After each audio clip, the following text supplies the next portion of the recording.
Auckland Central, it's in the Ballot show. We're here live from the Herne Bay Plantonk Club, and these, I'd say, are some of your candidates. Others have not made it here tonight. But with every election, as we usually say, there's one thing standing in every candidate's way, and that's your vote.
And kia ora, good evening, and welcome to today's show for It's in the Ballot here. Today we have a good variety. I think we've got, half of the Auckland Central candidates, and probably the half you haven't met yet. But we're going to obviously have a bit of a fun day with our good candidates here on why they should get the electoral vote for the next upcoming general election. So let's kick off with, is it Madeline? Madeline, let's kick off. You get to start off with your opening statement. You've got 60 seconds. If you want. No, actually sit down. No, that's easier for the camera person. Okay, let's fire it away. Hi, everyone. I'm a local resident and a proud Aucklander. Thank you for the opportunity to speak today. Vulnerable animals need a strong, unwavering voice in Parliament. I will advocate for a just transition away from industries and practices that treat animals as commodities, not only to improve the lives of animals and the health of our communities, but also to reduce environmental degradation, protect our ecosystems, enhance our food security, and lower our resource consumption. Thank you.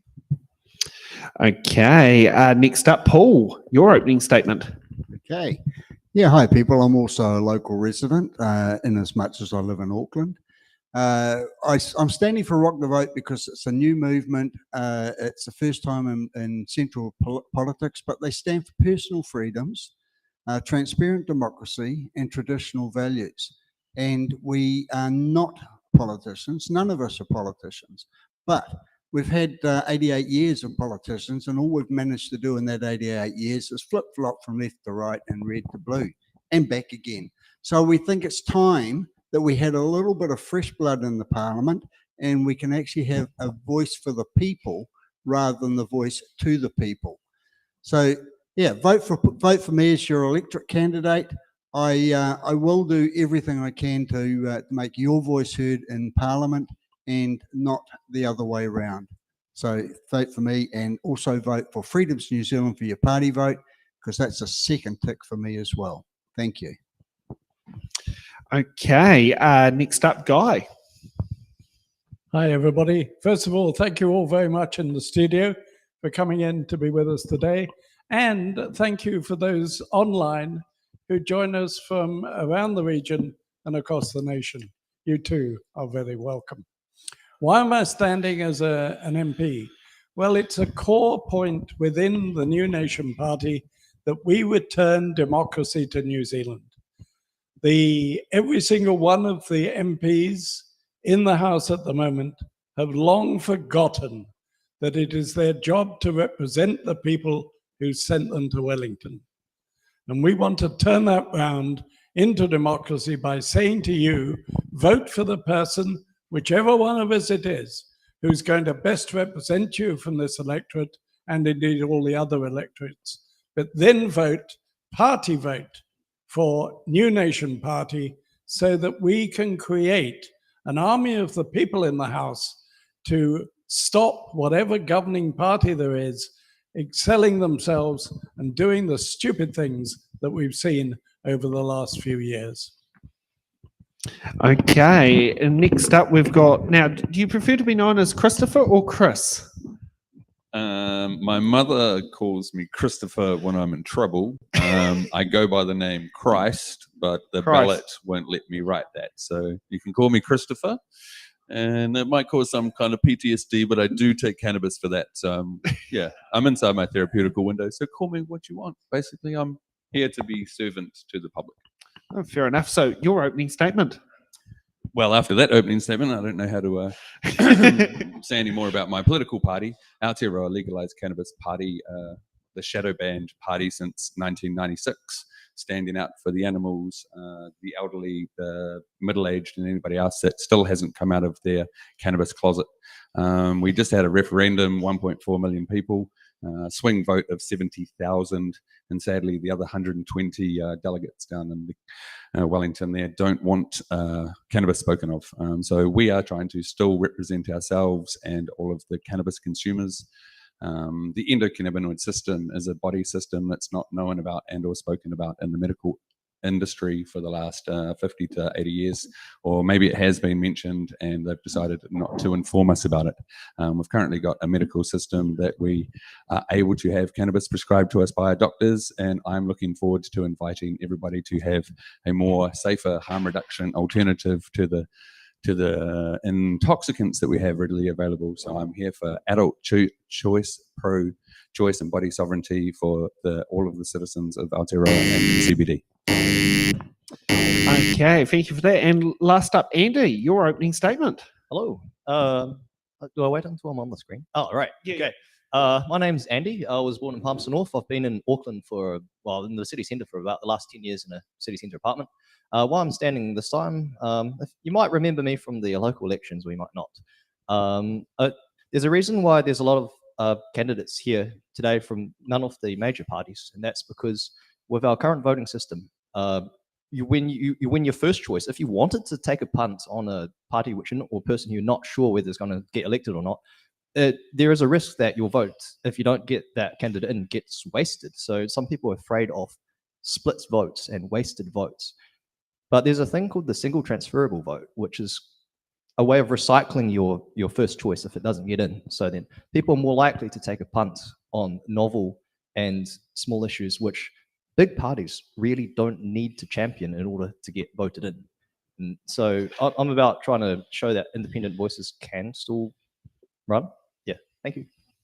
Well, it sounds like we've got a very good advocate for STV. Now, just for any of the people who are wondering why we don't have many of the other candidates, including the big 4, 5, 6 parties, we have had the unusual step with the returning officer for Auckland Central, who has blatantly refused to give us details. Now, I'm amazed we've managed to get these candidates here, including some of them were phone calls that were within the last 2 hours. Auckland Central's returning officer said, go to Google. Now, we put in a request for the contact details back on September the 20th or around about that date. We sent a follow-up about a week later, and we basically were ignored. Other areas, a good example is on the 16th of September, we put in a request for Rimutaka Electorate, Rongotai, Wellington Central, and all of those ones gave us the details, no hassles whatsoever within 24 hours, and had the means where we could sit there and deal with it. And I would like to sit there and point out, if the Auckland returning officer, you're watching this show, we are dealing with over 180 candidates across New Zealand. We don't have time to play silly buggers like your game. So in future, if you want to help us do justice for democracy, don't stand in the way. It makes it a lot harder for us to give us an equal opportunity. And the thing is, some people might not blame you for the decisions you've made to stall this show from happening. Some people might sit there and say it's us deliberately not inviting candidates there, which is not us. So in future, think twice before you do it, and don't sit there and stall us on there. And it'll be interesting to see if you actually did this to other media organisations or singled us out. If you chose to single us out, you made a very bad decision there. And I hope in future you think twice before doing that. Otherwise we would have to step in and go to, say, the ombudsman, which I do remember mentioning in an email when you doubled down on the contact details that we're considering the ombudsman. I don't like going to the ombudsman. I usually use that as a threat when I have to deal with wins. I do not want to use that against the Electoral Commission, considering they've got very pressed with their resources. So that's my moan and groan with the local returning officer. And can I just sit there and say, for every other returning officer we've dealt with in the country, you're doing a fantastic job. And thank you for Angel from Manarewa, who went out of the way to make sure we had a few candidates who get on there. Now, for those who are wondering in the electoral boundaries, I'm sorry we haven't got the map ready to go for tonight, but can our candidates give us an idea of which suburbs Auckland Central are in so the voters can get an idea who can vote for you? Who would like to kick off what suburbs? Well, I could start because I've been tramping the streets and desperately asking people that they really should vote for me. And we're talking about Herne Bay and the other two bays. We're talking about a little bit of Grafton. We're talking about the entire area of the CBD and out as far towards St Heliers as Mechanics Bay. That just about gives you the answer. I also know Waiheke Island is part of Auckland Central. Yes, I had trouble catching the ferry because the ferry operator is now restricting all the ferries that they use to Waiheke, and that will be one of the points we fight for the people of Waiheke Island. And Eddie, what were you? I'd also like to add a shout out to people who live in apartments. They're known as non-private dwellings. I was a census collector for non-private dwellings. It's really hard to get access to some of them, and obviously hard for people to reach out to the people in the apartments like halls of residences. Thank you. Yeah, that's a good point. And make sure if you're not enrolled, get yourself enrolled. You can enroll right on the polling booth on the day. You don't need ID. If you do fill out a paper form, make sure you put your signature on it, because if you don't do that, it doesn't. They have to send it back to you to update. That's one of the things I remember from my electoral roll work days was those people not putting their signatures on. Now, the questions we think you'll be asking after watching today's show. Can you please go on to camera 3, please, Ian? Okay, and I'll get it so I can actually read it on here. Okay, so are Kiwis prepared to see New Zealand residential house sales reach 30% to overseas buyers in order to receive a tax cut?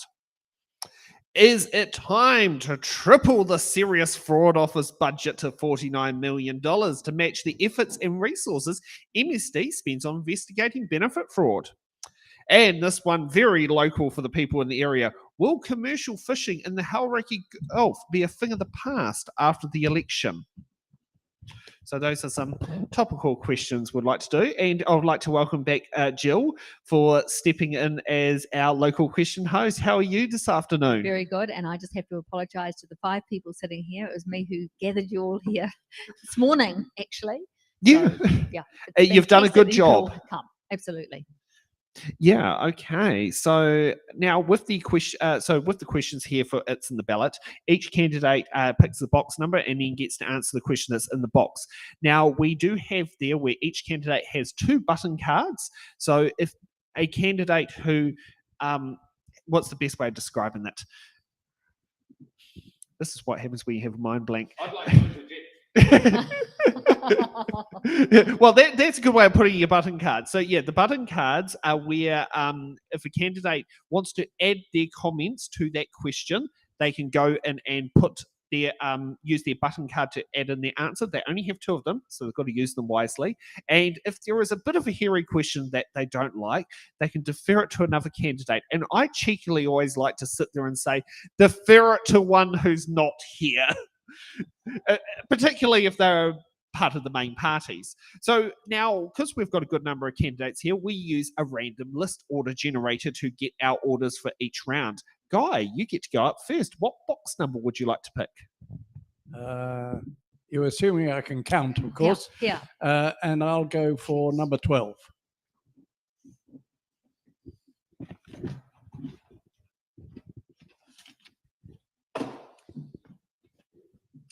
We have letter U. What is your policy on tackling New Zealand's obesity problem? Well, there's a considerable amount of answers I could give to that. We need to look at the cause of it. Part of the cause is people going for sugary drinks. Part of the problem is people excessively eating, and I mustn't mention a fast food company, but there's no doubt it adds to obesity. At the end of the day, it comes back to two things: education and cost of living. Thank you. Yeah. Yes, I've got 26 seconds to go. The problem of cost of living is that people go for the fast food outlets because they simply can't afford anything else. We will make sure that if you earn less than 100,000, the first 25,000 is entirely tax-free. That'll give you another $250 a month to buy some decent food. Thank you. Can I just butt in for a second? If all candidates, and I know you didn't get much of an induction today because of the time, but if you could butt in probably after the candidate has actually answered their question. So now would be a good time for you to butt in. No. You do it at the end. No. It's not like Parliament with a point of order. Right, so they have their minute, you show your card, and could Yep. you all please surrender your cards under your chair so we know that you've had your cards. So we have a button from Andy. Yep. Well, first of all, what's being said is all right. I'd just like to share my experience when I went to, I was in a Hotel Waterloo in Wellington recently when I went to referee at a fencing competition. Now, I went with a friend and I got a bunch of scallops the day before, and I was shucking the scallops in the shared kitchen area of the Hotel Waterloo. And so there was about 20 scallops in the sink. And there was an elderly, kind of rough-looking man, possibly Māori, and he was cooking his dinner. And his dinner was a bunch of 2-minute noodles with nothing else. So knowing that vegetables are very important for your health, I just gave him some scallops, which was nice, and he gave me some bread. But that was his dinner, just 2-minute noodles.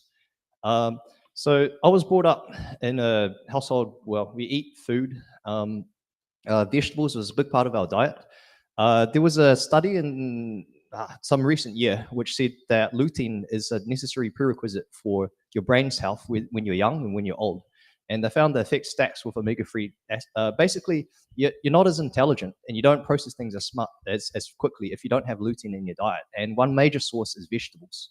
And so there was a study, it's called Lutein Across the Lifespan, if you want to look that up on Google. And so I'd like to say more availability of green vegetables would be really nice. And one thing which could be a way to get at is less urban green spaces which can't be eaten and more which can. Yes, thank you. And we have another two buttons. So we'll go for you, Paul, first. Okay, firstly, we recognise that personal health is a personal responsibility, and the education around a good healthy eating, a good healthy physical regime, for example, it actually should start in the family. But because that education has not been passed on from generation to generation, our school system has actually failed those families in the very first place. So instead of having the RSE curriculum, which we would take out of the health system, we would introduce a healthy living curriculum instead, so that we can restart the education process for kids, rather that is not getting passed down from parents. So, basically, the system has let our people down. You can tax them as much as you like, but it's not going to incentivize them to make good decisions. The other thing that's already been mentioned is the budgets. We agree with New Nation Party's policy of the 25,000, but we also believe, and this is a policy that has been around for a long, long time, we also recognise that GST is a very targeted and a very oppressive taxation system. So we would remove GST and replace it with a 1% financial transaction tax. It goes across the board and it's much fairer, and it will return in at least the same amount, so it's cost neutral. Okay, and our next button. Can we butt into a button? No, Well, yes, you can, but you'd have to use all your cards, so it wouldn't be advisable. would be wise. Yeah. So thanks both. Look, we are obviously an animal rights party. A lot of what's not talked about is how we thrive on a plant-based diet. It's shown study after study to assist in developing healthy populations. Personally speaking, I believe the pressures on our public health system would reduce hugely if we had healthier eating patterns. Eating meat and dairy has been related to diabetes, cardiac problems, and some kinds of cancer, especially colon cancer. The AJP wants all New Zealanders to live healthy lives. And that's all I have to say. Thanks. And just want to ask, are you also in the vegan club as many of your fellow candidates are? Okay, I think you have more things in common than what the ACT Party has in diversity, because I think they called diversity have in their caucus was having a vegetarian. The only issue I have with that answer is that most animals eat meat as well. And talking about animals, we've got a little friend over here, a bird who's obviously interested in politics. So I don't know if someone wants to just sort of guide it outside before it's a little worried about human beings. Okay. Lovely, thank you. Madeline, you get to choose the next box number.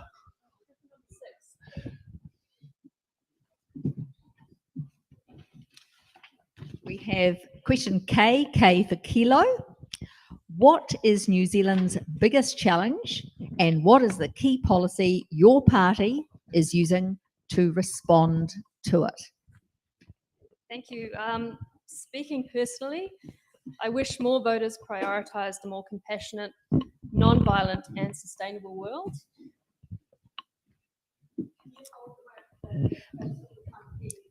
Is this better? Like an ice cream, like licking an I can ice do cream. that, thank you. I would like to see climate change solutions made a priority and more support for economic models that are more appropriate to the problems that we face now, such as the circular economy that AJP advocates. I would like more people to see that everything is interconnected, that the rights and welfare of all beings, human and non-human, and the planet are interwoven. We need more effective solutions to help animals and the planet. One of these is a transition away from animal agriculture to plant-based farming. Button, please. We have your last button. Oh, no, you haven't used the button yet, have you? No. No, Okay. Oh, you're first. Yep. The biggest problem that faces New Zealand is, let me ask you, when you hear the sort of draconian behavior from our government without regard for consultation or people's interests, don't you sometimes wonder how Kiwis can do that to Kiwis? And the reality is they're not making it up themselves. There is a control or influence coming from the WEF, the World Economic Forum, through the United Nations and down into our government to influence the way our government behaves towards its people. And if you doubt what I'm saying or you think it's a conspiracy theory, then just Google World Economic Forum and Agenda 2030 and find out exactly what they propose for the world and New Zealand. We will solve that problem because when you give us the authority to have any influence at all, we will come out of the United Nations and all associated agencies. okay, Christ. What box number? Lucky 13.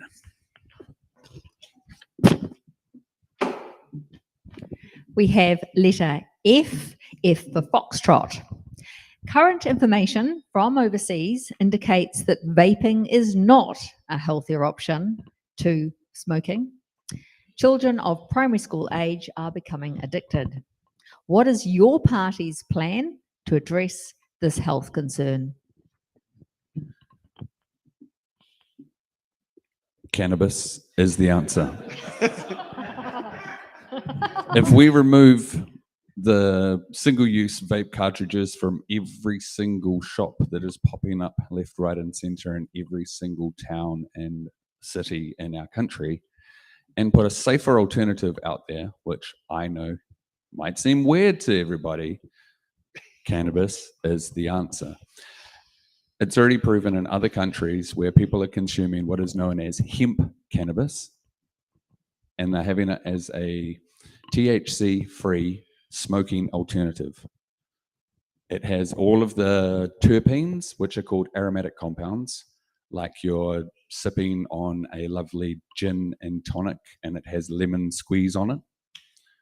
It's not for the kids, but if a child is to find cannabis, they will do no harm to themselves. They will enrich their own human body's endocannabinoid system. We don't have an internal vaping system. Remove vapes from single use, allow adults to have free choice of expensive vape liquids and expensive units, and remove it out of harm's way for the children. Thank you.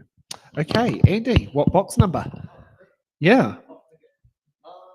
Your microphone so that we at home can hear you. Alrighty. I'll just take the closest one. Is that number 28?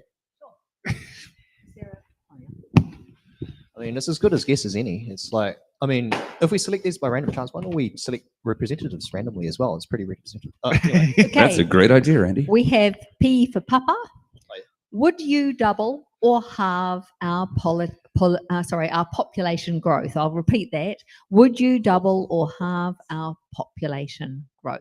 This is a fun one. So first of all, it's not just me who has to decide what's our target population number for each electorate. It should really be done on a per electorate basis. So I think for each electorate, we could have periodic, maybe 10 yearly referendums on what the target population could be, and how people react to that target, that's a different matter. But obviously legally, really the main options you have for target populations is you either control births, deaths, immigration, or immigration. Those are the four options you have at your disposal. Obviously, there's a lot that you can't touch, but just the fact that you actually per electorate, you all decide, you all go in your little groups and you all discuss, and you decide, not the group of us elected people in Wellington, but you decide your electorate, what do you want to be your target population in your electorate? That's my idea. Thank you. That's definitely something a bit different. Well, put it this way, you could ask to jump up your population and that could end up having half your electorate cut out. So, Paul, you want to use the button? Why not? Look, at the end of the day, our population is way out of control as far as the infrastructure that we have in place to cope with it. But the decisions around immigration is not being made by this country. I agree about the United Nations, and I want to talk about one particular thing from the United Nations, and that's the Compact for Safe, Regular and Orderly Migration. Now, this was a document that under John Key, Peter Sharples went away and signed. Oh no, this one was Winston Peters, wasn't it? Yeah, this was Winston Peters went away to Morocco and signed it. What it does is it actually makes illegal migration legal. It actually influences the lawmaking process in New Zealand. Our own Crown Law Office said so.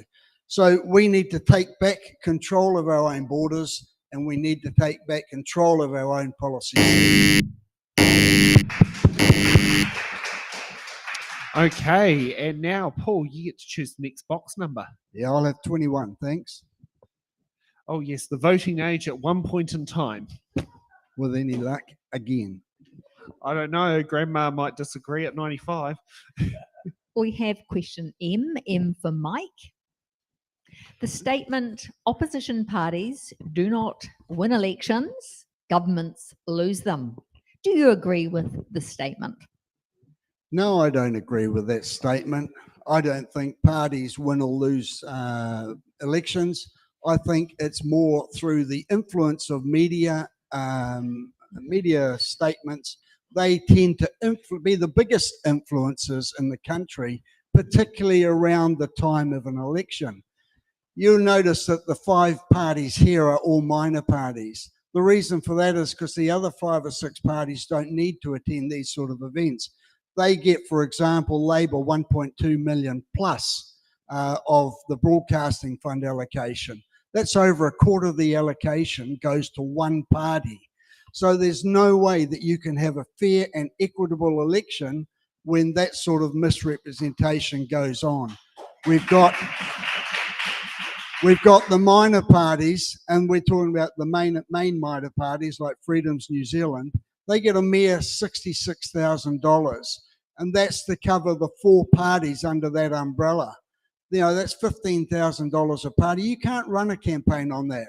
Most minor parties run on volunteers and whatever budget that the candidates themselves and the members of those parties can put in.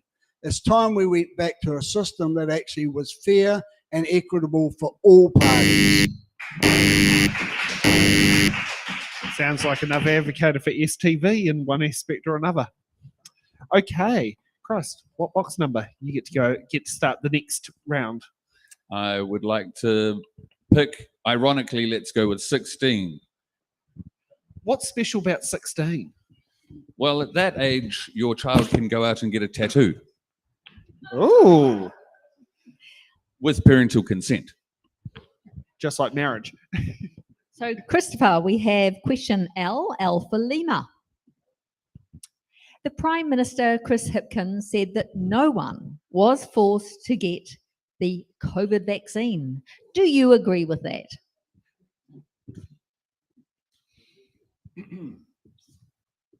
I do believe that I witnessed several occasions where we were given very serious alternatives to freedom.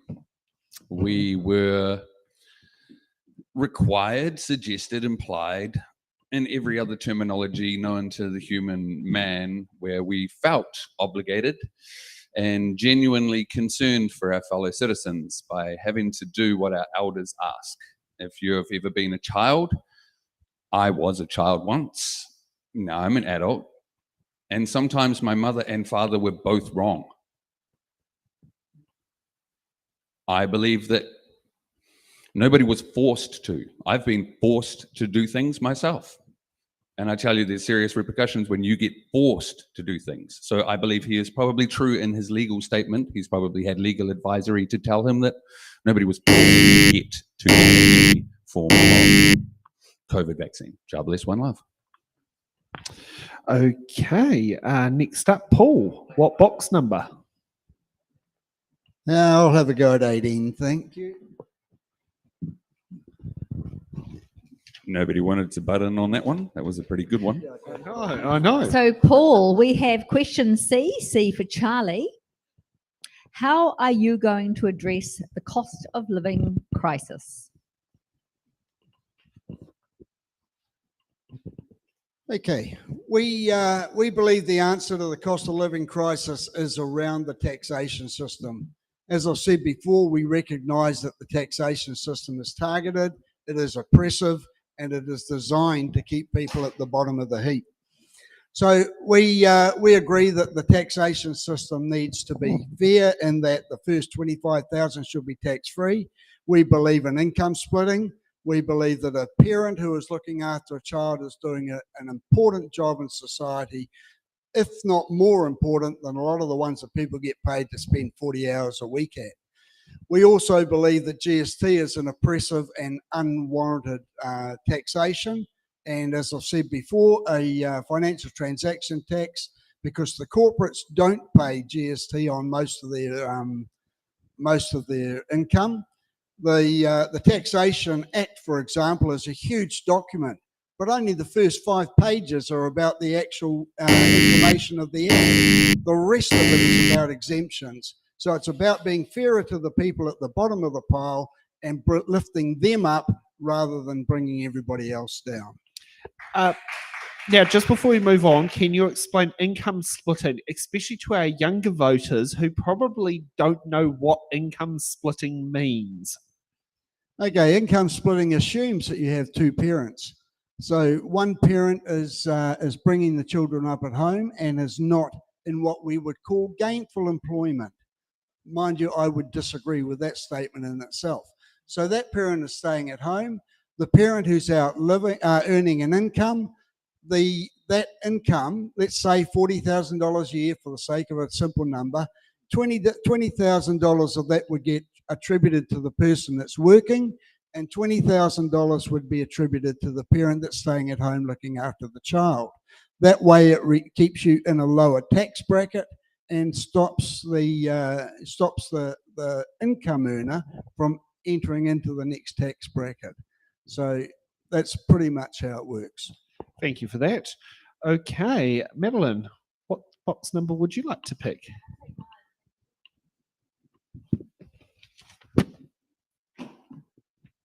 So, Madeline, we have question AB Alpha Bravo. What are the three most important issues that New Zealand is facing? Yes.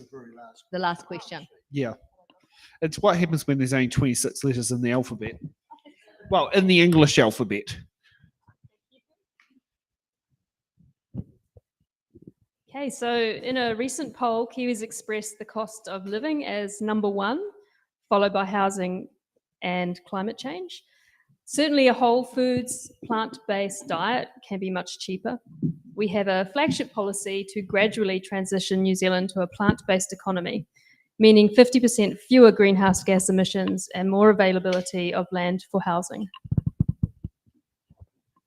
Okay. And just want to ask, a big push on the local fruit and vegetable markets, considering now I'm not sure about the Auckland example, but I can very speak about the Wellington example, and your Rongotai candidate, Atom Emmet, is a frequent visitor of the local market, Newtown Market, where the fruit and vegetable prices are about 30% below the supermarket. What ways are we going to get to make sure we have more of those markets staying there and they're not going to be stamped out by the credit corporates, such as Foodstuffs and Progressive? That's a very good question. So I think just supporting our local farmers is really the first thing to do. Encouraging people to go to farmers markets, that's going to help a lot. Okay. I love the yep. I love the answer about supporting local. And yeah, I do coffee at the Newtown Market, so that's how I know half all the stuff that's going around. And Adam has been very good at getting us contact for the Animal Justice Party. Yeah. Now, Guy, you get next box number. I'll take 22, please.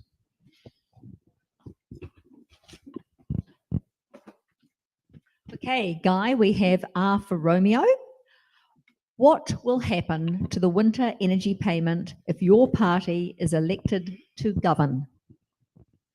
Well, first of all, we have to review them because they are patently inadequate at the moment. But at the same time, we have to make sure that that review is wise and sensible in the context of the appalling economic condition that this government has left us in.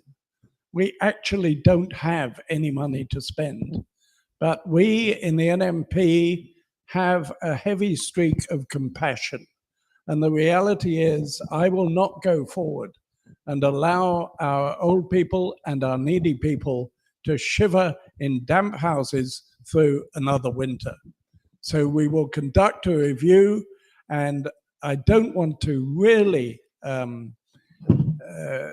prejudice the outcome of that, but I'm pretty damn certain it's going to tell us that we need to increase it and we need to index it in line with the price index so that they continue to enjoy warm, dry winters in the years to come. Okay. Next up, Andy, what box number? I'll take the closest one again to you. That would be probably number one, I guess. Number one, that's the closest one. Makes it easier to reach the other ones later. So, Andy, we have question Y for Yankee.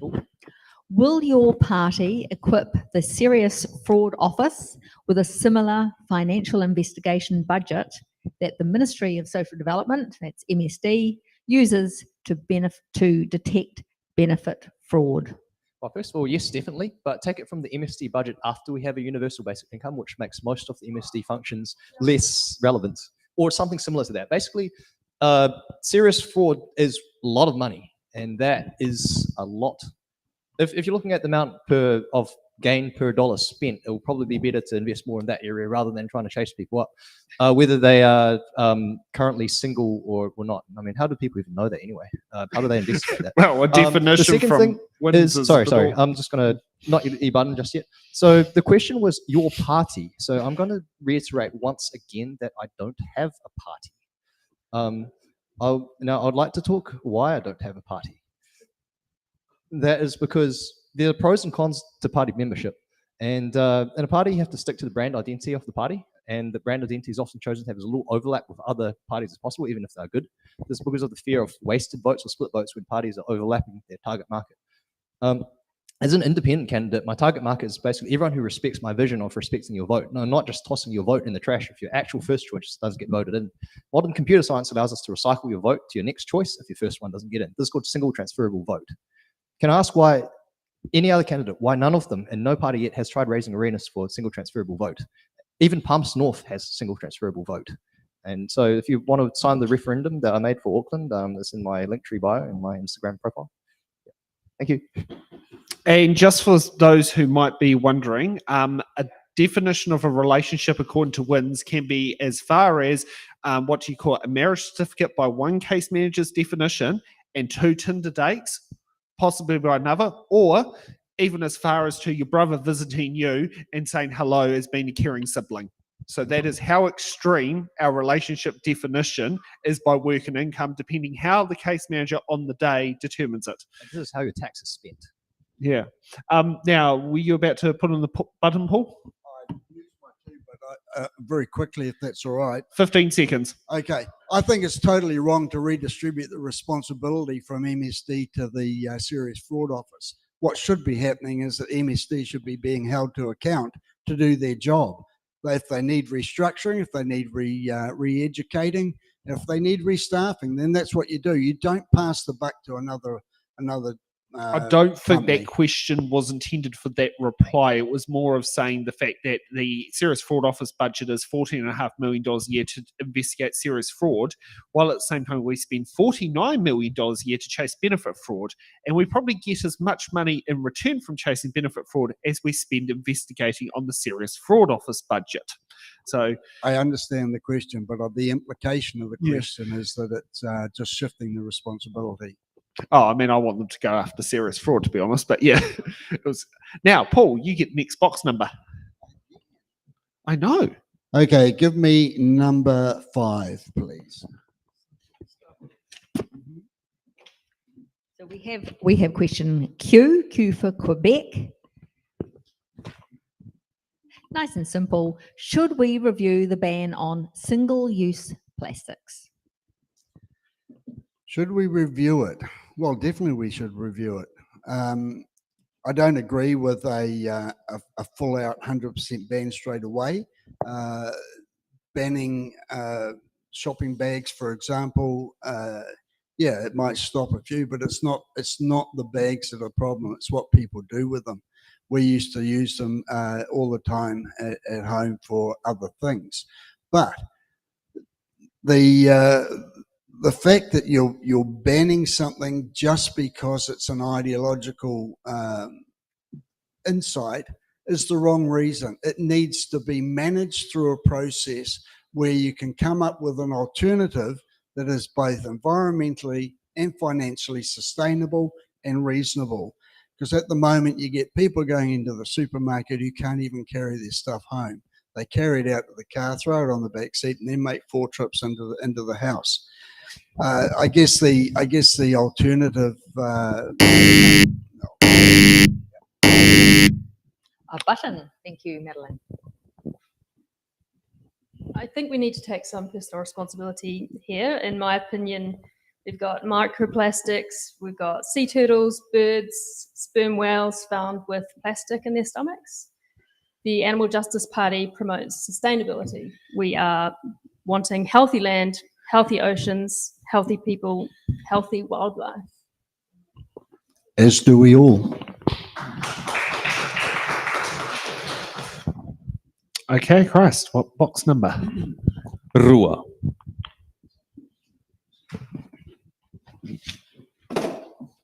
So, Chris, we have question X for X-ray. Do you think that transgender females should be able to compete in women's sports? It depends on what the definition of a transgender female is, and nobody can come up with the definition. So, as a trained martial artist that does Brazilian Jiu-Jitsu and Taekwondo with both males and females, I can assure you that what you've been given by God in your reproductive organ does and doesn't place you in a position to do athletic sports. I feel that if they want to participate in athletic sports, then there should be a subcategory for a transgender, just as we have the Olympics. And then, sorry about my NPC, we used to call it the Special Olympics. I'm not even too sure if I'm allowed to say that right now, but we used to have that as well. Don't know what the new name is. I'm not too sure what the new name is. There's probably a new name, and I Oh, mean not to offend Paralympics. Paralympics. Okay, to all the people who have lost limbs and are still wanting to participate in some form of Roman Colosseum activities to prove their worth. And much as Andy pointed out, maybe we should represent ourselves at a random basis, where I participate in the 100 meter class lead to provide Auckland Central. Guy, what's your box number? I'll take number 19, please.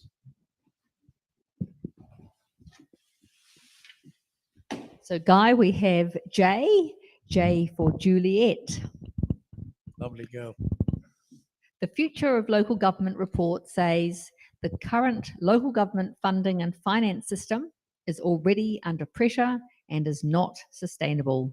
How is your party going to respond to this issue? Oh, I'd love to respond, but I'm actually going to defer. Do you want And to which defer? candidate do you want to defer it to? Well, Andy can answer any question we throw at him. And as he doesn't belong to a party, he's the best person to answer. Thanks.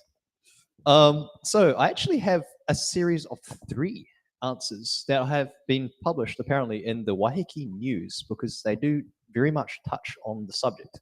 So so I was sent a bunch of emails to request. Basically, everyone here has been sent that email, and we answered pretty much that question. They didn't actually send me a link, so I can't actually read the articles, but I do have a copy on my phone. Okay, so yeah, right. So basically, at the moment, your money gets taken from your income or wherever, and then it goes to Wellington, and somehow indirectly then it goes back to the decision makers locally who decide, why don't we cut out the middle person and we ring fence some of the income from local areas, and we let the local board spend more of that money, because they should be more informed on what the local needs are. And one way to do that could be to put tax cuts on income and take money from land and ring fence most of that for local spending. Okay. Well done. Madeline, what box number? Don't I get another chance? No. No.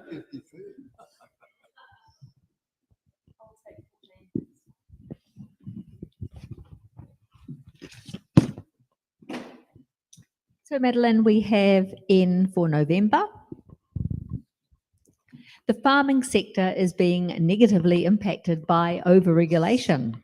What will your party do for the farming sector to assist them to deliver positive environmental outcomes without adding more regulation? That's an excellent question for the Animal Justice Party. We owe a huge gratitude to our farmers, and the AJP definitely honours everything that they've contributed to the nation. We believe that in the 21st century, there are more progressive options than farming animals for food, though. Our flagship policy is to support a transition to a plant-based economy, again, addressing the 50% of greenhouse gases that come from farmed animals. Okay. So, button for Guy. Okay, it is absolute nonsense and a travesty of justice that this government should have placed so many restrictions upon our farmers. They produce enough food to feed 40 million people across the world, and we have 5 million. It is a valuable export that brings us an enormous amount of foreign exchange.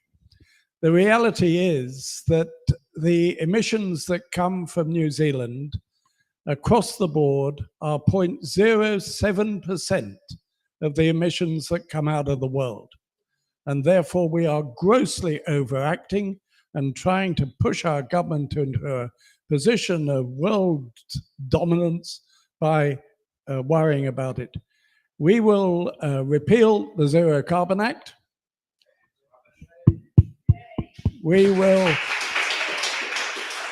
We will destroy the emissions tax, and indeed we will return all, or we will repeal all the restrictions that this government has placed on our farmers so they can get back to doing the job they know so well.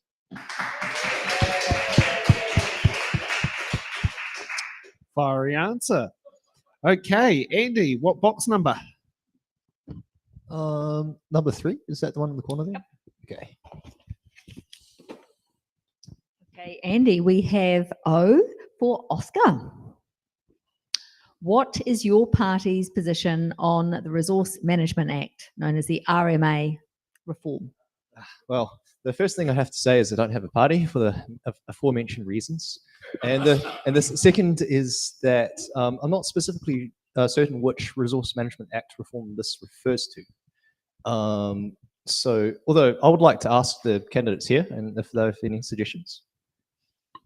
You can use your defer card Yeah. if you wish.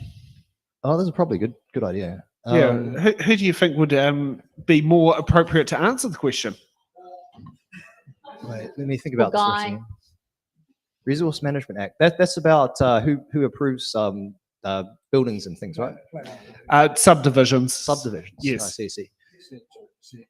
Yeah. No, Paul. Yeah. You want Yeah. Paul? I have to recognise the limits of my knowledge, and I believe, defer it to Paul. Yeah. Okay, the RMA is a huge document. It's very, very complicated. And yes, it needs reforming. It needs simplifying. But we have absolutely no faith that the current political system and the players within that system are capable of making that decision with the best interest of the people at heart. Because at the end of the day, the United Nations impacts our legislation making process. It's through a process called soft law. And what it does, it signs people up to these programs within the United Nations that they say are non-binding. But as our own Crown Law Office says, they do not have an uninfluential impact on our legislation making. So that's a double negative. So what the current law says, it does impact our legislation process. Okay, Madeline. What box number? 17.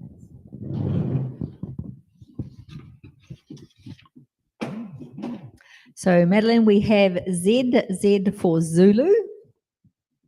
Does your party agree with a policy that prioritises some ethnic groups for medical procedures over others? Thank you.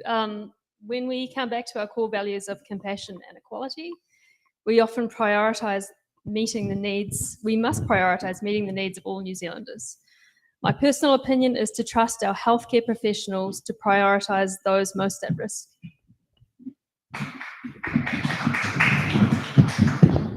Okay, next up, Christ. What box number? I'll take number 10, please.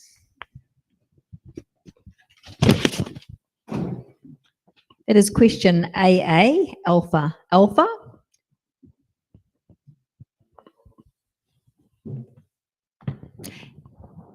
Oh, I put a different one. AA. Alpha, Alpha. In what ways can New Zealand lead the world?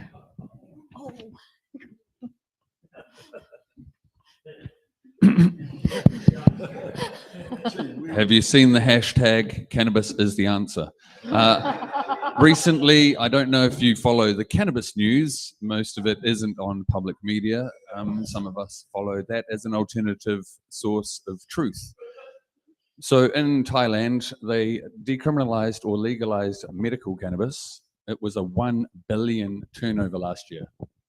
The new Prime Minister of Thailand came in and said, I will legalize medicinal cannabis. Everybody heard, I will legalize cannabis. And so all of the hill forest garden people brought $1 billion to their economy.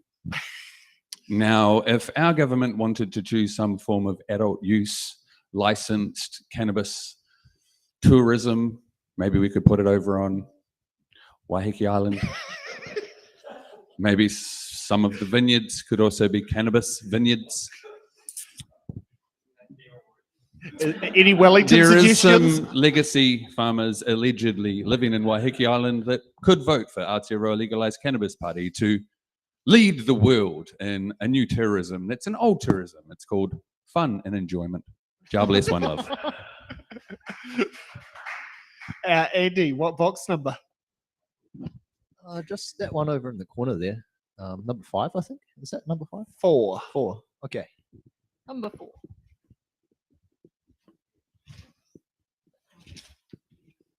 Okay, Andy, we have T for Tango. Rest homes are losing registered nurses to Te Whatu Ora as they are unable to match the pay packages. Do you think that pay packages for registered nurses should be equitable across all sections of healthcare? Well, my short answer is yes, it makes sense. What reason could there be for trying to well, otherwise the rest homes would not have enough registered nurses because they're not bound to one particular employer. So by the free market, they'll go to whoever pays highest. And so the question, I guess, for everyone is, do you believe that rest homes need registered nurses? Because if you do, either you're going to have to fund the rest homes more, or you're going to have to drop the wages of Te Whatu Ora, and that's not going to happen. So the question is, how much do you think rest homes need registered nurses? Overseas, some rest homes do not exist. This is the burden of elder care overseas is often on the extended family. Luckily in New Zealand, we have people willing, like registered nurses, to work in rest homes. And yeah, so just have a think about that. Yeah, thank you. Okay, Guy, what's your next box number? I'll take number 15, please.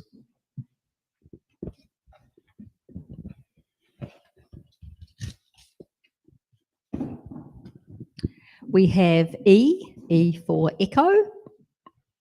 The Future of Local Government report says a significant fund is also needed to support climate change adaptation activities. How is your party going to respond to this issue? Well, the very first thing we need to do is to define climate change adaptation facilities, because I strongly suspect the question implies some sort of mitigation process. And that is not what the NMP believes. We have some very strong scientific evidence that says that the changing weather is not impacted by human activity. It is simply, please feel free to applaud. Therefore, what we should do is we should take each particular area and decide how much we need to spend to ensure that we protect the population against the ravages of changing weather. Here in my electorate, we suffered from flooding, and therefore we should shore up, no pun intended, we should shore up the defences against floods to ensure that we don't follow the ridiculous rhetoric that's going on. We concentrate on protecting our population against the ravages of climate change. Okay, and Paul, your box number. I'll take 27 if it's still there. Thank you.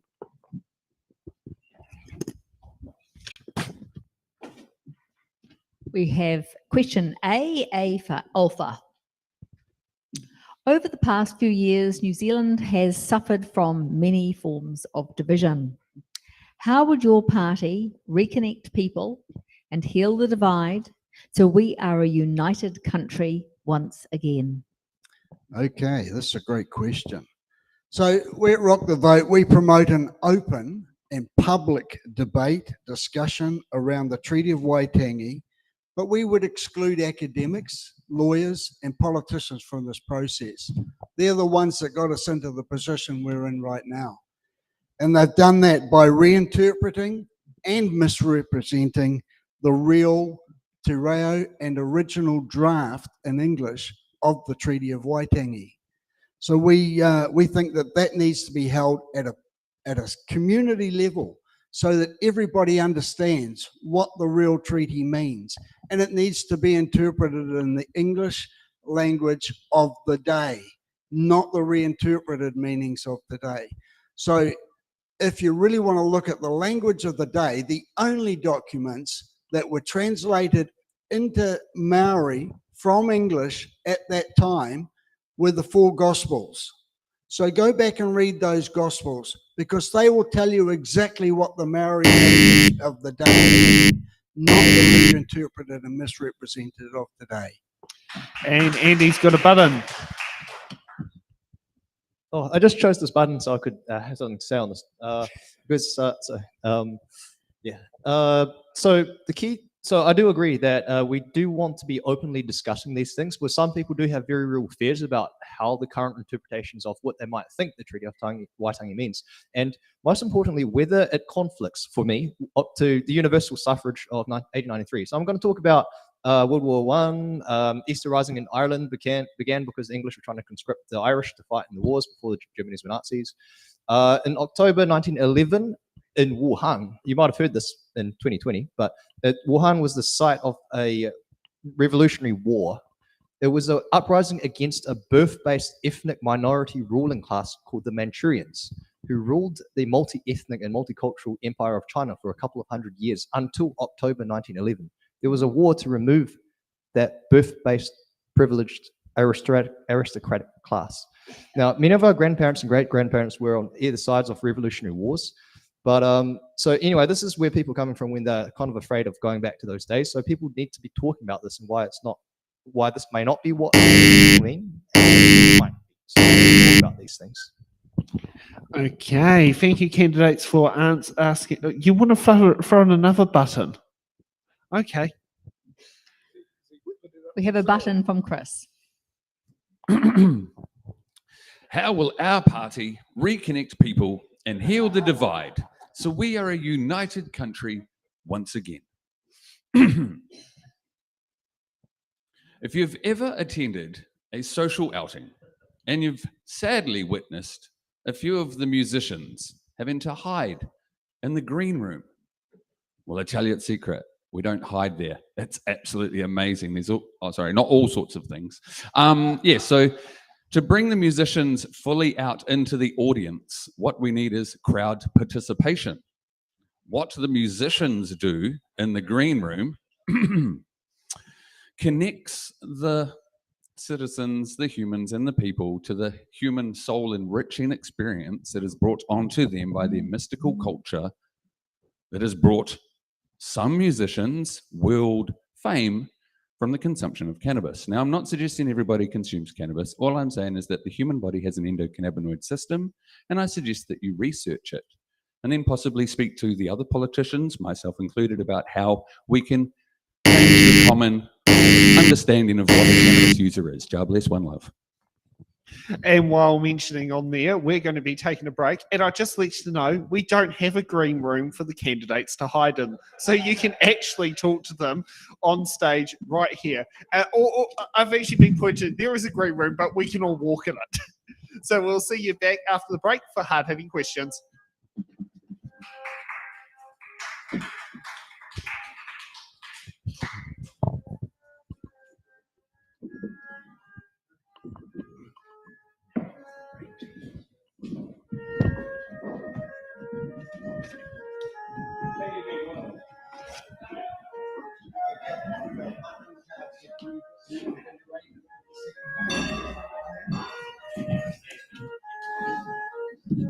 Back again, thank you. And what we want to do here is we want for the candidates to introduce themselves. So do we have a preferred, who should we start off with? I'll tell you what, let's start with, have we got the Prime Minister there anywhere? Let's start with the Prime Minister. I am not Chris Hipkins. I am at a debate. Oh, sorry. Okay.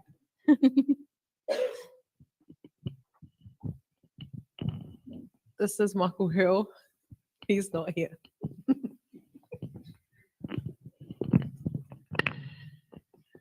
My name's Heka Robertson, and I'm with Vision New Zealand. I'm here.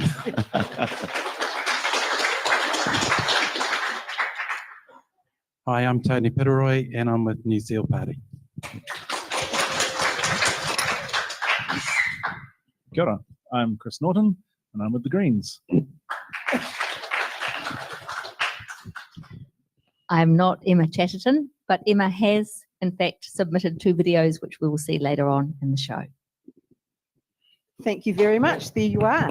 There is our list of candidates.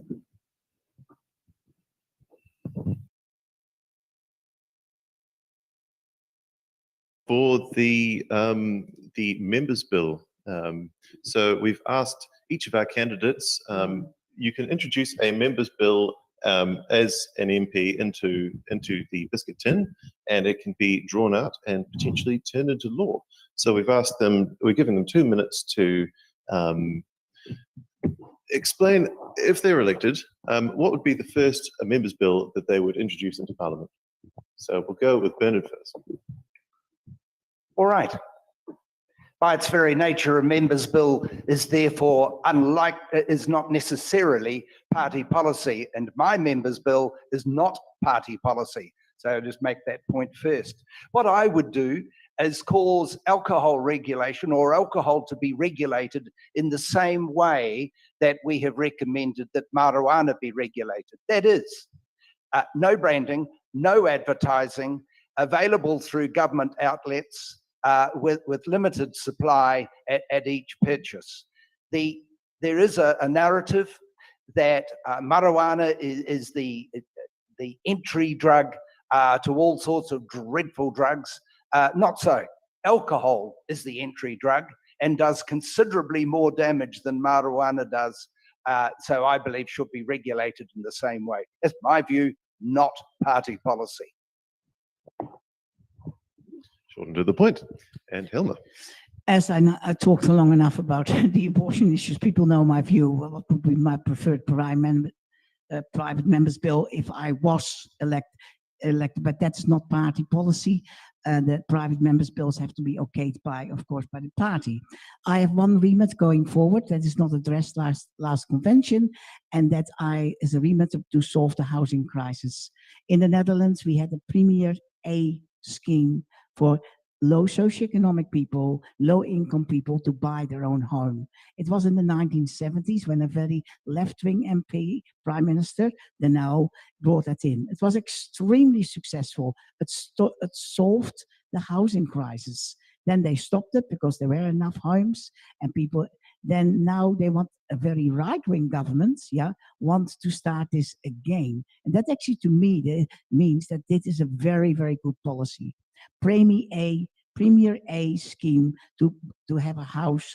It is a scheme that has to be quite difficult, but you're actually buying a house with a premier, you cannot resell it for 7 or 8 years. There is a little bit of a stick behind the door that you pay your payments, and after 6 or 7 years, you can buy in the free market and in the free sector, sorry, not free market, free sector, and the new premier couple can buy that house of yours, and it really solved the housing crisis. If we can really put whole parliament, put their weight behind it, we actually can solve the housing crisis, and we can bring to young people the hope to own their own home again back to New Zealand.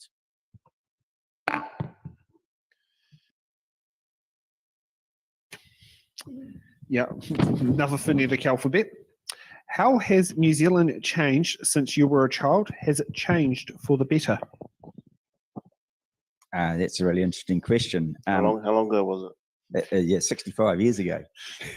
So when I was a child, I actually drove the steam trains on the railway land when the railway was in the middle of Palmerston, and I drove on those steam trains through the middle of Palmerston, and we went out laying gravel because I was with my dad. I was 5 years old with my dad laying gravel on the railway lines through Masterton. So it's changed. So no internet then? No internet. Did you have to ring up the operator and make a phone call? No telephone. No telephone. We had a telephone box outside our house, and that telephone box, there's a little baby left in there. It was a program the other day on TV1, and that was right outside our place. And that was before I was born. So my mother had 5 daughters, didn't have any sons, so she was thinking of adopting that. But then I came along, so it saved the day, didn't it? Even when I was at university, my first university, I had to do my stats. I had to borrow a calculator because the calculators were like $500 off the office. Yeah, and I'll keep going. Yeah. Okay, I had to borrow that off there. I had to use a slide rule to do my calculations, and it took me 3 weeks to do my stats. My second degree, in 1994, when I did my stats, it took me 20 minutes to do the same stats, and I just couldn't believe how much that worked. Now it would take 3 or 4 minutes, bang, it'd be done. It's just incredible how things have moved and how fast things have gone. Yeah, so it's quite amazing.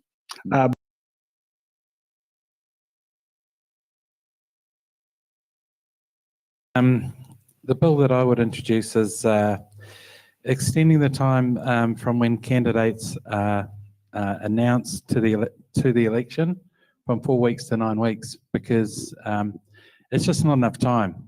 And we had evidence of that. I got a call yesterday saying, "Hey, you want to go to candidates meeting?" Okay, or was it yesterday or the day before? Yeah, yesterday. So only because Jill just found my name slipping through as a candidate for Umataka.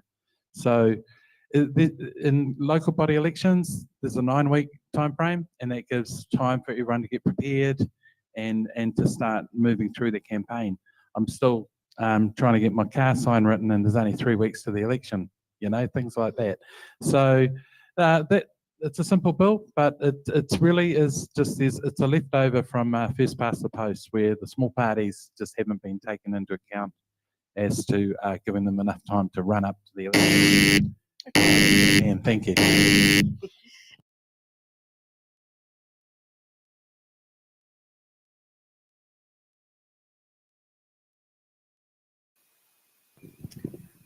So this evening, we've got a couple of questions that we think that you're going to be asking after this evening's show. The first question: will you be able to afford to spend $300 a week on childcare to get the maximum childcare rebate in a cost of living crisis? Question number 2: is it time for the EQC to expand its scope to include climate change disaster cover? And question number 3: if no cause rental terminations are reinstated in 2026, will Hart South residents have to worry about being evicted for allowing a campaigning politician to use the bathroom in their house if their landlord finds out and does not like that politician? Okay, so questions to think about, people. Yeah, it felt like an educated one. All right, Geva, it's 18. Okay, so Question AB, better known as Alpha and Bravo. What are you/your party going to do for the climate crisis? What haven't we done?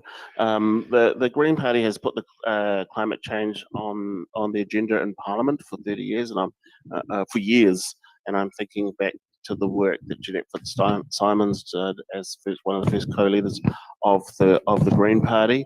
It's important that we address the climate crisis. People in Auckland intimately know this because of the floods from the Auckland anniversary weekend, also with what happened up north and also over the hill there in Hastings as well. But we need to do more.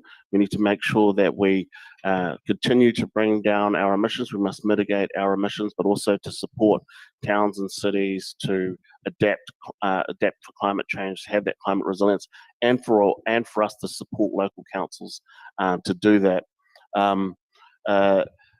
And I also think about this in the wider context of where we are in the Pacific. We often say that we are a family of Pacific Islanders. We are doing all of this stuff.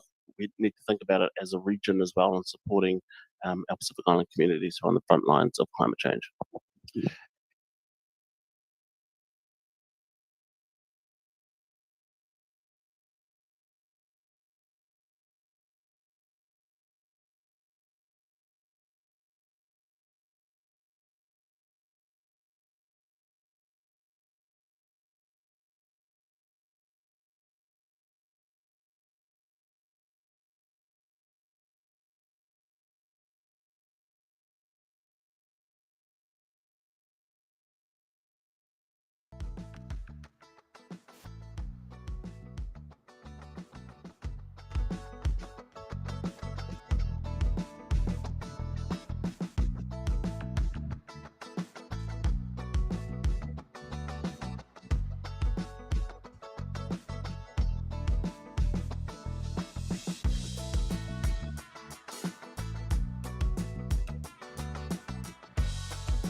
And welcome back to It's in the Ballot. Now let's get ready for hard-hitting questions.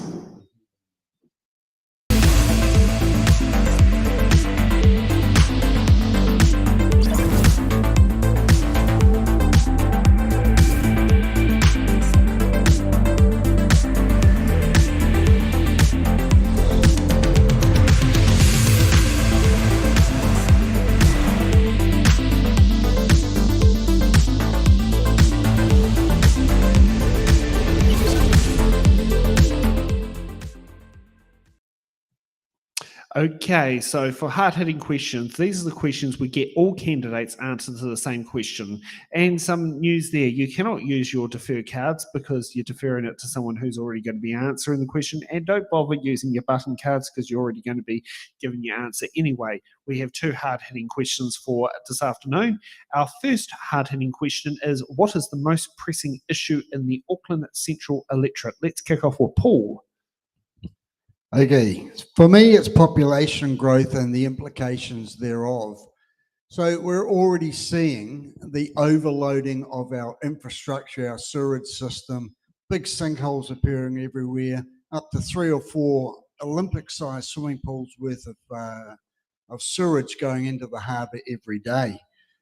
So we're also seeing is councils imposing rates rises well and truly above the cost of living. We're seeing between 7 and 15% rate rises on average. So why are we seeing such high rate rises? The simple answer is the imposition of things like the C40 status for the city come with huge cost budgets. That alone, the C40 status, has a budget of $2.8 billion over a period of 4 years. It provides absolutely no service improvement. All it does is provide electric instead of diesel buses. So it's ideologically different. Thank you. Next up, Andy. You can probably guess my answer to this one. So the most pressing issue in the Auckland Central Electorate, I believe, is trying to decide what is the most pressing issue. Because we all have different ways of assessing what's the most pressing issue, what's the most urgent, what's the most basic need, and both ourselves on behalf of others. So how do we know what we think is most pressing is actually the most pressing? And that's with more, how do decision makers like us, well, maybe us, how do we know what you guys want? And when I was studying in the university, not one time did I remember any local council person, no local government person. None of them came up to us. We didn't have any sausage sizzle where they could just ask us what were our thoughts. And so, because I thought it didn't matter. That's why single transferable vote is important, because it matters. That makes sure your vote important. Yeah, sorry. Okay, Madeline. Thank you. So the most pressing issue is the cost of living. When people are struggling, their companions, animals, are often affected as well. Our party's core values include passion and equality, and I feel personally strongly that people should have more of a level playing field. The Animal Justice Party will work with other parties who share our values. Okay, Guy. In all truth, it's not for the local MP to decide what the pressing issue is. Too many MPs try to control what happens in their electorate, when in the reality, a local MP's job is to support from the centre the initiatives and actions that the local authorities want to take. And I'm not just talking about the council, I'm talking about genuine people-orientated local authorities. So before I answer this question, I need you to know that I've already consulted the Heart of the City CEO, I've consulted the chairman of the local board so that I understand what they need. I invited Wayne Brown to invite me to his office and he didn't even reply. But what the others decided was that the most pressing issue is safety, crime. We have to return our streets to safety, and we have a 9-point order, law and order policy that will ensure quick resolution and safety for our citizens. Christ, what your answer?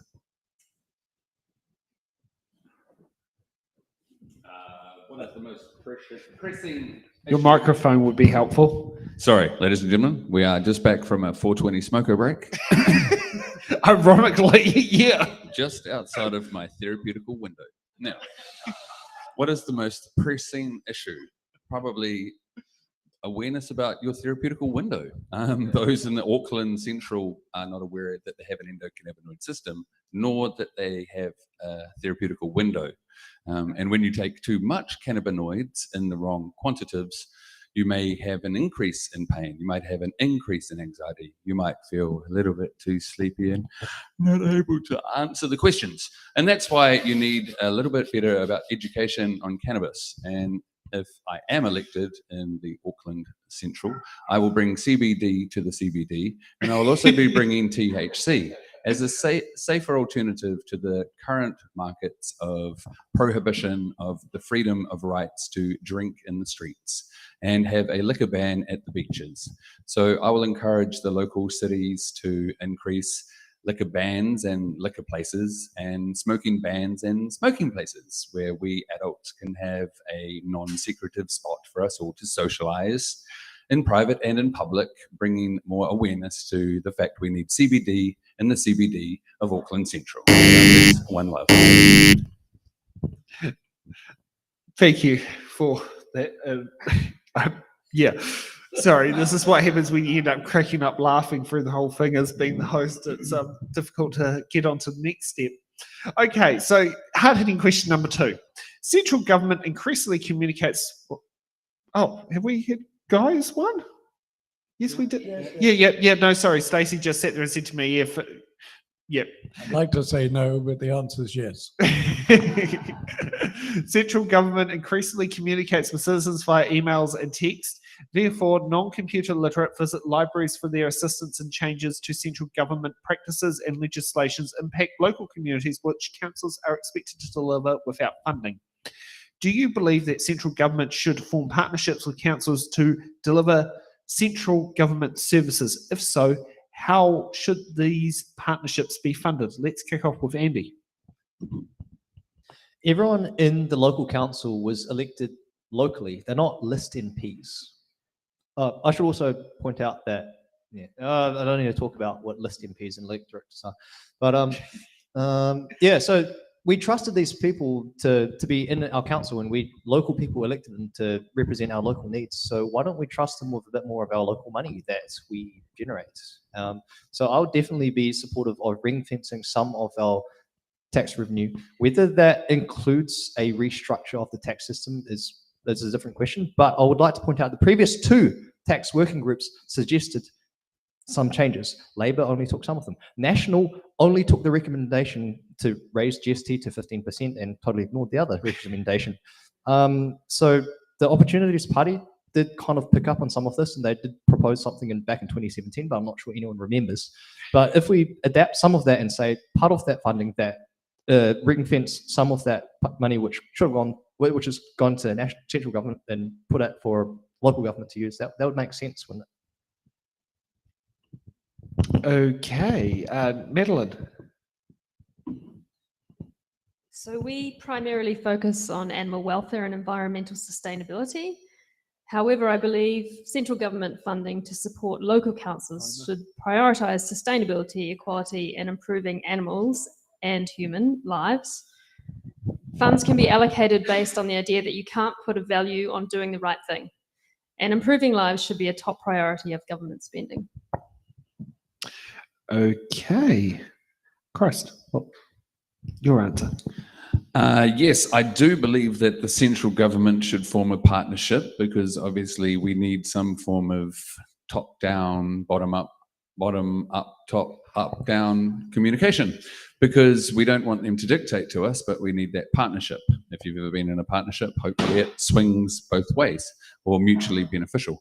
I would fund it, obviously, by allowing the councils to form some form of social clubs where they can cultivate cannabis and raise awareness through these social clubs that is council approved, and therefore the local police could discuss with the council how they can turn a blind eye to the somewhat speakeasies that will pop up, much like the Dutch Amsterdam coffee shop, where the police turn a blind eye to the distribution of cannabis. We would be doing the same thing.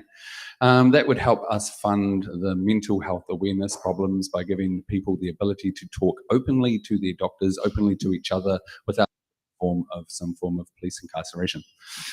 I believe that the funding from that would obviously help not only the co-governance of the relationships and moving forward with every single element that is to do with politics and the entire country. So yes to co-governance and yes to cultivating good community spirit together with cannabis.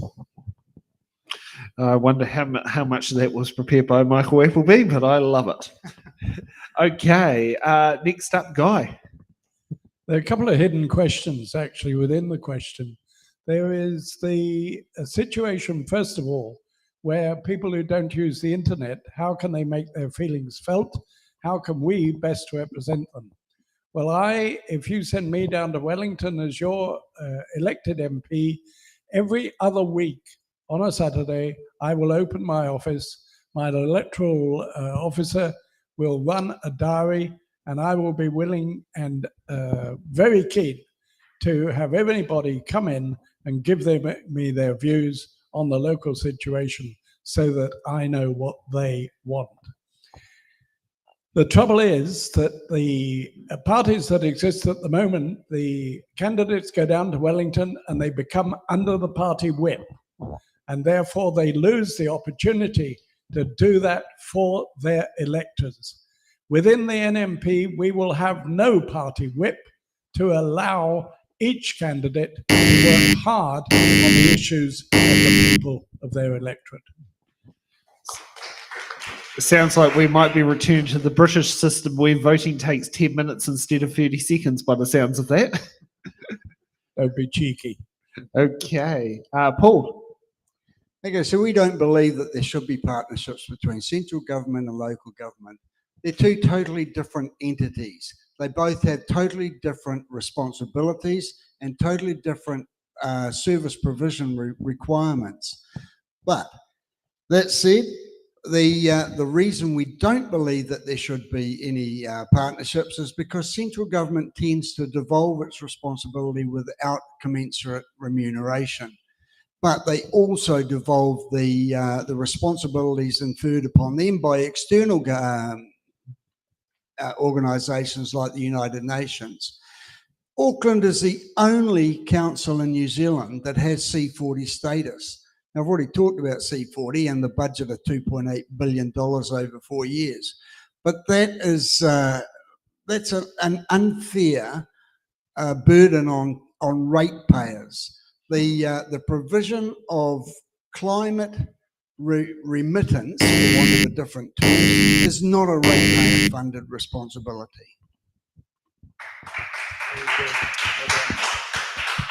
Okay, now we're getting off to my favourite time of the show. The question will be, if elected, what will be the first members' bill you put into the biscuit tin? Now, every non-executive member can put in a members' bill, and there have been some very interesting ones over the years. A very controversial one that made the news was Sue Bradford's anti-smacking bill. There was Nando's, how do you say his last name, the one that headed the dreadlocks? Yeah, his one was the waste minimisation bill, which actually forced councils to separate their rubbish that can be recycling to reduce what went to the tip. There's been there's been many members' bills that have gone through the House. We could spend all day talking about them, but no, we don't want to do that. We need to hear what the candidates' members' bills will be. You get 2 minutes to describe what your members' bill and why and what the functions of it to work. And we'll kick off with Andy. I'm not going to talk about single transferable vote anymore today. I'm assume that's already going to be mainstream. So my private members' bill, if I did want to put one in, would be for something that no current party would probably risk, even though it is probably in the interest of all their parties, and that is a completely consensual alternative to imprisonment. You may have heard of the prison abolition movement, which says that prisons are inhumane and they're really costly. And because prisons isolate people from society, they don't help them rehabilitate. And so people say, okay, why don't we put people on parole? Well, we've heard in the past week or so, sometimes that comes with some risks. So how do we mitigate those risks? How about I propose something that you may have heard before? It's called Botox. Botox? How does this even have anything to do with anything? Okay, so I was at this scientific conference thing, and they were talking about how to correct patellar maltracking. That's your kneecap. If it gets pulls to one side or another, it hurts your leg. If sometimes it's caused by one quad being stronger than the other, so you can inject it with Botox to weaken it, and then it makes the other one stronger, and then it corrects it. Now, Botox is completely reversible. The muscles recover afterwards. How about we offer as an alternative Botox injections to the legs as an imprisonment alternative, as it's a possible parole thing. If the defendant, if the prosecution, if the jury, if the judge, and if the defendant's parents and grandparents all agree that it's an okay option, why don't we give them that option? It's a consensual thing. It's their freedom to choose. So, does anyone in the audience have any questions about this idea of Botox to your legs as a potential consensual alternative to the current parole methods? I want to know, how long does each treatment last? Okay, so in answer to your question, so there was a scientific thing that was presented in the Auckland Bioengineering Institute. So basically, when I'm not 100% sure because I can't remember, it was a couple of years ago. But basically, they already did this trial. They have established safe dosages for Botox in your quads to correct patellar maltracking, and it wears off. Yeah. It wears off. It's better than the historical alternative, which was actually permanently crippling people. You've definitely got us all talking. Yeah. So there's my private members bill, other than STV, because I don't think it's going to be a private members bill, because I think by the time I get into Parliament, it's probably going to be a mainstream thing. Okay, next up, Paul. What will be your first members bill you put in the biscuit tin? Okay, for me, the very first one is binding citizens-initiated referendum and the 100-day voter veto rule. So what we're talking about is actually true democracy, something we haven't seen in this country to date. It has been in effect in Switzerland for over 105 years. They on average do 3 or 4 processes of referenda every year, and it can have up to 15 odd questions. And it's never been abused. So the difference about that is that binding citizens-initiated referendum, it actually reverses the power imbalance. It reverses the power of politics back to the people. It takes the power out of Parliament. So if we have a voice, we can actually get people to actually engage in the process again. Because, I mean, at the end of the day, people are becoming less and less engaged in the political process. So if that's happening election after election, surely we have to realise that the current system is A, limited, and B, not working. So the only real alternative is to engage the people through the binding citizens-initiated referendum. The 100-day voter veto rule is the same thing, but turned on its head. It's where the people get to say about a bill passed in Parliament within that 100 days, we don't like that legislation, and we want to have a citizens-initiated referendum on it. The difference is that it's binding, because the current citizens-initiated referendum in Parliament is nothing more than a poll. It's not binding on government, and it should be. So the only way to return that around is by making this stuff compulsory and returning the power to the people. Okay, Christ, what would be your first member's bill? Replacing the smell of sulfur in Rotorua with marijuana?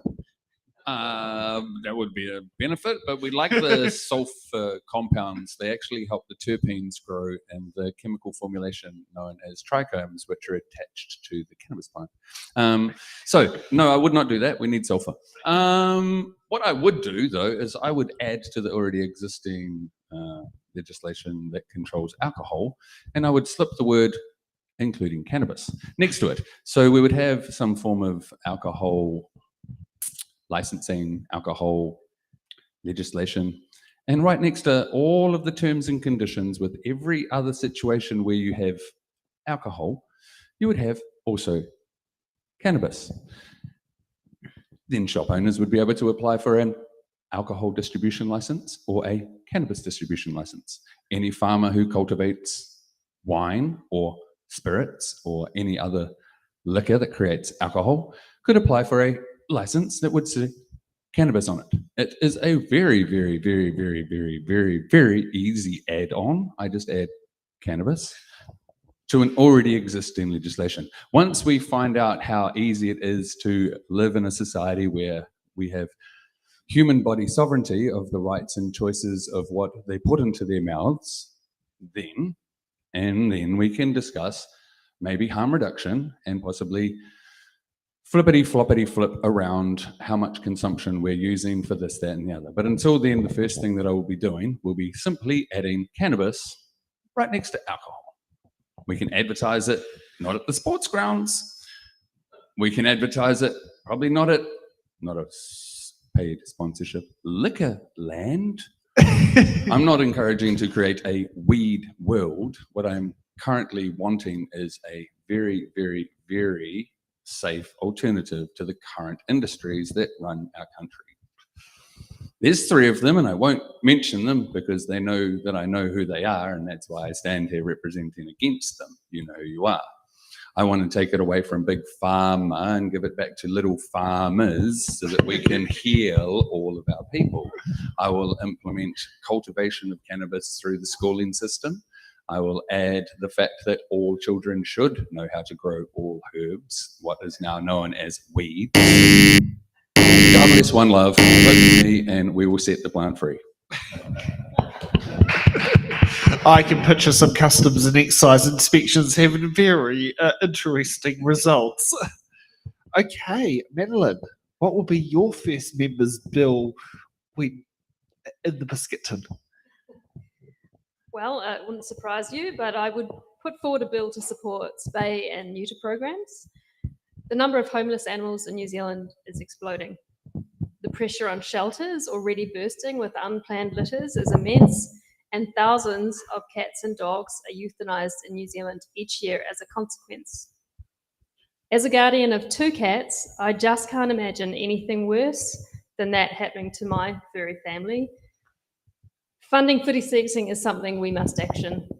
The Animal Justice Party will invest in desexing programs, making it more affordable for Kiwis and relieving the burden on shelters. Desexing also offers numerous health benefits for our companion animals. It reduces the risk of certain cancers and infections, leading to longer, healthier lives. It can also help mitigate behavioural issues, enhancing the bond that we share with them. And let's not forget the impact on our communities. Stray animals can pose a threat to public health and safety, while desexed animals are less likely to roam and contribute to unwelcome behaviours. By investing in desexing, we are investing in the well-being of our neighbourhoods. In conclusion, funding for spay and neuter programs is a step towards a brighter future for our pets, our communities, and our nation as a whole. Thank you. Okay. Guy. Well, I'm reminded, of course, that a private member's bill is just that. It is the view of a private member. And I do actually have 6 private member bills in my briefcase, but I believe the very first one should be one that delivers to the people as they have told me they want. And therefore, my first private member's bill will be to introduce a royal commission to look at the behavior of our elected and unelected principals during the so-called COVID crisis. And it will not be the same as the current government have introduced by the same name. My Royal Commission will have a full set of terms of reference that look at all aspects and all actions that were taken by the government during that so-called crisis. And it will have a provision in there to make recommendations on whether prosecutions are valid and should go ahead or not. And lastly, I will make sure that that Royal Commission is both fair and seen to be fair, because I will have it run by 3 foreign judges who have no responsibility to the jurisdiction of this land and can deliver to you all a fair and just outcome. Now, just want to ask, will they be judges from Commonwealth nations? I'm undecided on that point because my main concern is that they should have no connection with New Zealand or the judiciary here in order to be able to render a fair outcome. Okay. So now we're off for closing statements on why the Auckland Central voters should give you their electoral vote. And just remember, there are many candidates who are not here to give their statements, so you can guess what they are. Christ, your closing statement. Well, just as Andy, we're going to pick the closest leader. Hooray! That was easy. Now, back to just living our lives. No, if only picking the leader was as easy as picking questions out of a ballot box. We all understand that picking a leader to lead us is some form of torture, because I've only got 42 more seconds to encourage you to vote for me in this next election. Why would I want you to vote for me in this next election? Why would I want to vote for myself? Because I can tell you I'm brave enough and strong enough to stand in front of anybody who wants to talk down to me or try to represent me as them. And so I represent me as me, and I represent all of the cannabis people who want, obviously not to be dressed in a tailor-fitted cannabis suit, but at least to be represented by somebody who is fully aware of all purposes for cannabis, whether it's industrial, recreational, adult use, spiritual use. I have tried it all over the last 3 decades, and I'm willing to represent the cannabis portfolio that is yet to be done as a politician. Okay, next up, Andy, your closing statements. Well, it's going to be the same as my opening statement, consistency. So everyone here, most of us won't be elected to Parliament. This doesn't mean that nothing happens for the next 3 years. So just remember the single transferable vote. It's an issue where if we don't have single transferable vote and we still have the current vote, there's always going to be voters who would have otherwise taken a punt on something they really believed in, but didn't think that it might not be able to get the support of the major parties, and so they then choose not to vote for that. If we could instead recycle that vote to their second or third choices or something like that, that would be wonderful. And that's only something which only became possible after computer science advanced in the past 100 years. It's called single transferable vote, and it lets you recycle instead of just throw away your first vote. We're all about reducing, reusing, and recycling. Why don't we apply it to voting? Now, the other thing is I already have a referendum, request in mind, which is actually legal binding. Check out my Instagram or Linktree. It's got the link to, if you search on our action station, you might be able to find it. Okay, Madeline. So myself and the Animal Justice Party are passionate about improving New Zealand's environmental situation and protecting our unique ecosystems for future generations of people and animals. I believe that if we nurture the connection between people, animals, and the environment, we can move towards a more sustainable future for New Zealand. Don't just be one more vote for the major parties. Vote for your values instead and help us to give animals a voice in Parliament. Okay, Guy, your closing statement. Well, before you decide to send me to Wellington as your representative, you need to know who you're voting for.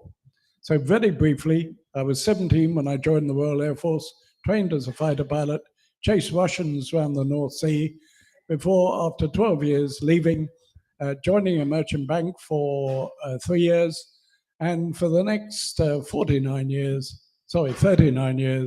I actually ran an international business that extended into 18 countries, and it lasted for all that time. So when you're considering whether I'm a worthy person to send to Wellington, I have international experience. I am used to solving problems across different ethnicities, and we have lots of those in this electorate. I know how to resolve disputes, and I know how to listen to the people and represent their views, because that's what I've been doing for half a century. Send me to Wellington, I'll do that for you. And Paul, your closing statements. So a vote for me and for Rock the Vote through Freedoms New Zealand and Rock the Vote is a vote for a party that believes in personal freedoms and traditional values and accountability within government.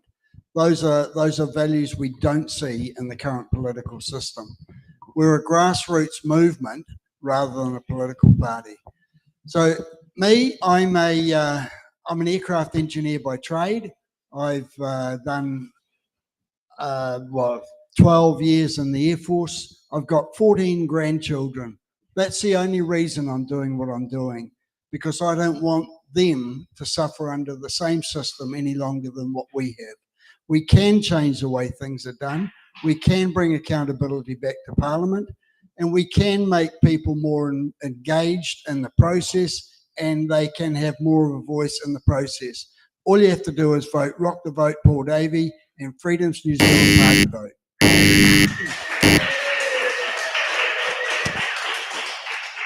Now, just before we go, if you'd like to kindly make a donation for the running of the event, we do have a donation box at the front for that can sit there and help with the cost of the venue hire. These events aren't free of charge to produce, and every cent goes a long way. As we can say, we probably get less funding than many of the political parties, and maybe we might need to do it in the ballot party, get the funding and produce It's in the Ballot shows. It's a tempting offer. It's a tempting offer. If we can get 500 members to sit there and make that happen, we could sit there and look at that. Can I thank the crew in the studio for making today work, and thank Stacey for joining us from Wellington. Can we also give a big round of applause to the candidates for making their way out today to put their feet to the It's in the Ballot fire. And just before we go, Stacey, can you please put up the QR code? But we'd like you, this election day, decide to ditch Channel 1 or Channel 3 for your election night show and get your election night result coverage from the It's in the Ballot team. So if you can scan the QR code on there, and that will take you through to Eventbrite, where you can get your online tickets that we get emailed to you. They're free of charge, but it's just a way of sending you a nice, lovely little reminder. You can see some of our highlights, and we're going to sit there and hear around the country from the real people, not from the political big wigs that have got a satellite dish streaming out the show from there. And if we have a party that's in, say, a broom closet of a pub in the middle of nowhere where the nearest telephone line's 200 kilometres away or something like that, we would like to get your view from there. So please do that. We will be back tomorrow for our Mangakiki Electorate show. If you'd like to be there in person, feel free to go up there, and thank you for putting the information on screen there. And we also have the Pakaranga show on Monday night. So we'll look forward to that. And thank you to our audience for taking the time to watch the show, and thank you for making a Wellingtonian feel very welcome in the city of I think I used to call it house sales, but I think they've overly ballooned a bit now, and very interesting rates bills. So depending, you can add your own twist to what you want to add to that. So yes, thank you for watching, and we'll see you tomorrow. Good night.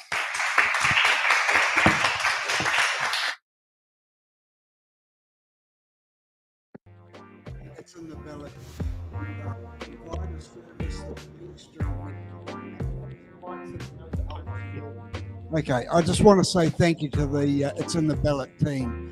They provide a service to the minor parties that the big media just don't want to know about. So, thank you for giving us a voice. Thank you for all that you do. We know it comes at a personal cost, and we wish we could remunerate you for that. But at the end of the day, thank you very much. You do a great service. Woo-hoo!